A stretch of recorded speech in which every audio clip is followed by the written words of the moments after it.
Hey, this is Evan Marquette, dating coach for smart, strong, successful women and your personal trainer for love. It's a new year. It's time for a new you. We're going to do some exciting stuff this week. I want you to tune in every single day. Today, we're going to be talking about online dating, specifically a client that I worked with who is online dating named Darla. Darla is special to me. She's one of the only people I've worked with many times. She's been on my mailing list for over a decade.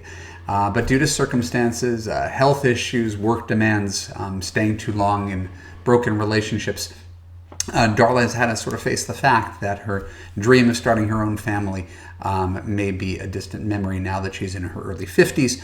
And she still, and the reason we're talking about this, still has a little bit of trouble getting out of her own way. She's struggling with online dating, and perhaps you can identify.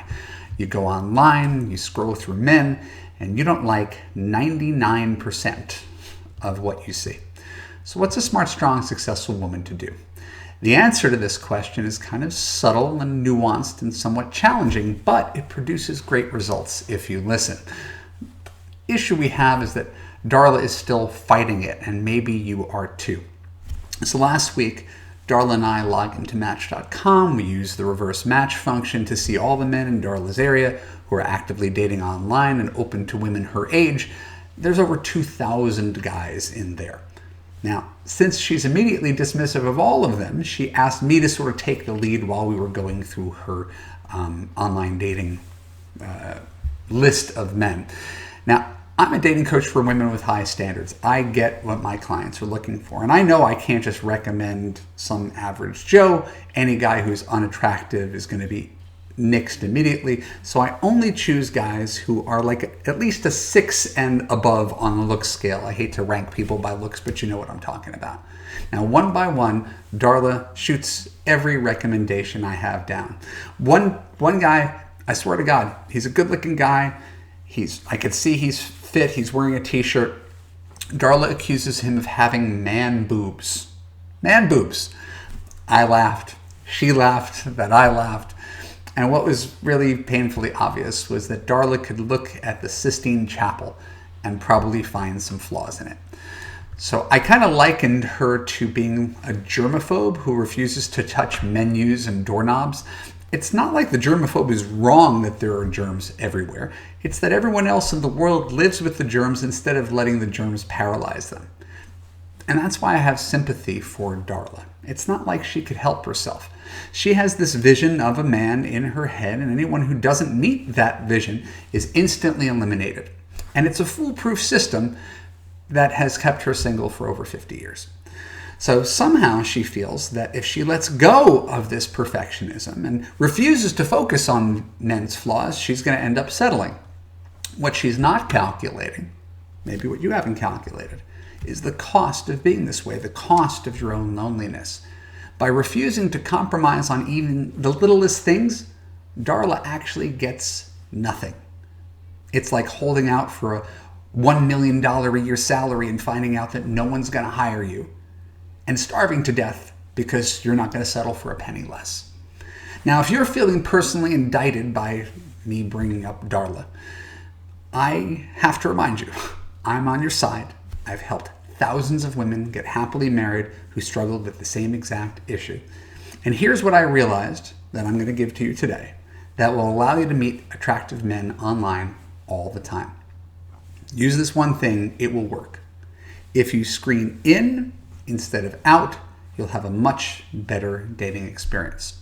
Screening out is what Darla is doing. It means going online and finding real flaws or objections to men, but finding them in virtually every candidate and then complaining that there's nobody good enough to date you. And the thing that we talk about are flaws aren't even actually flaws. They're really more just preferences. 5'9", too short. He makes $85,000, too poor. He only has a bachelor's degree, too stupid. He's more than 5 years older than me, too old.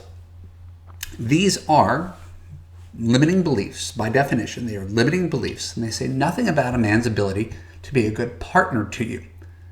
Now, on the other hand, if you screen in, and by screening in, we mean On a 1 to 10 scale, his photo is a 6 and his profile is an 8, and seems like an intelligent guy who has something to say, and right, there's nothing objectionably wrong with him. You throw him into the mix, you swipe right, you throw him on your likes or favorites list. You're not promising to meet him. You're not promising to kiss him or sleep with him. You're not promising to marry him.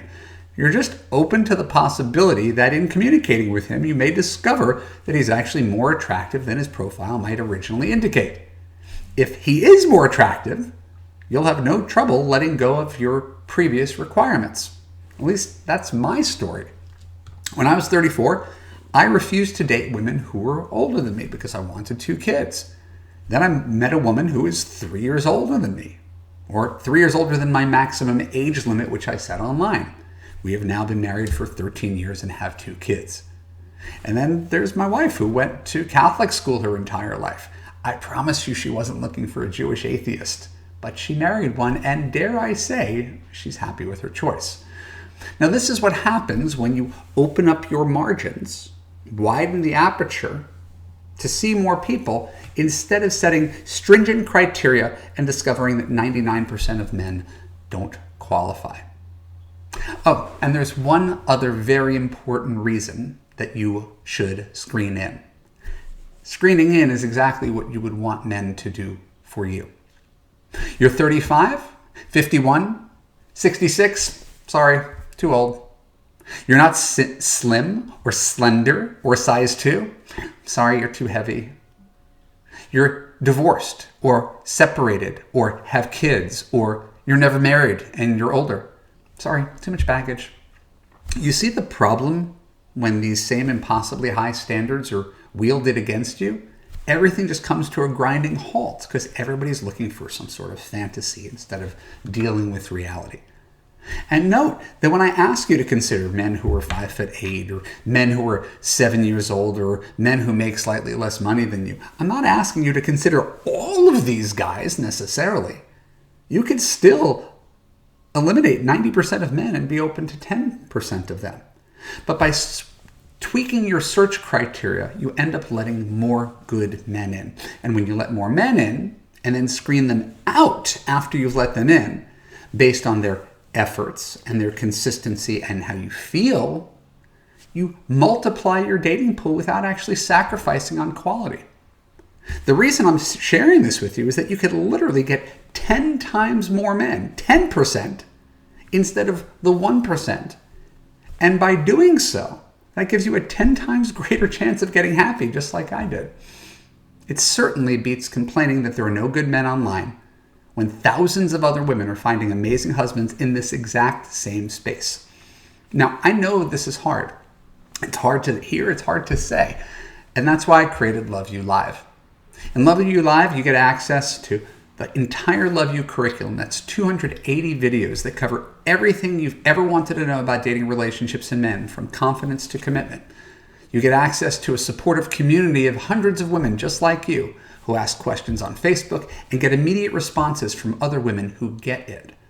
You get 1 year in group coaching where I host a Zoom session for 2 hours every week, and I personally address all of your questions and what's going on in your love life and show you how to best navigate it. All you have to do to apply to Love You is watch the video, click on the link that I have down below this video, fill out a short application, and if you're qualified for a free breakthrough session, book a time to talk with me. When we're done, you'll learn what's holding you back from love and what you can do to find it in the next year. Your man is out there. He's dating online, and he has no idea you exist right now. My job is to make sure you find him. Just click on the link below to get started. Watch that video, fill out that application, and I'll see you soon. Thanks a lot.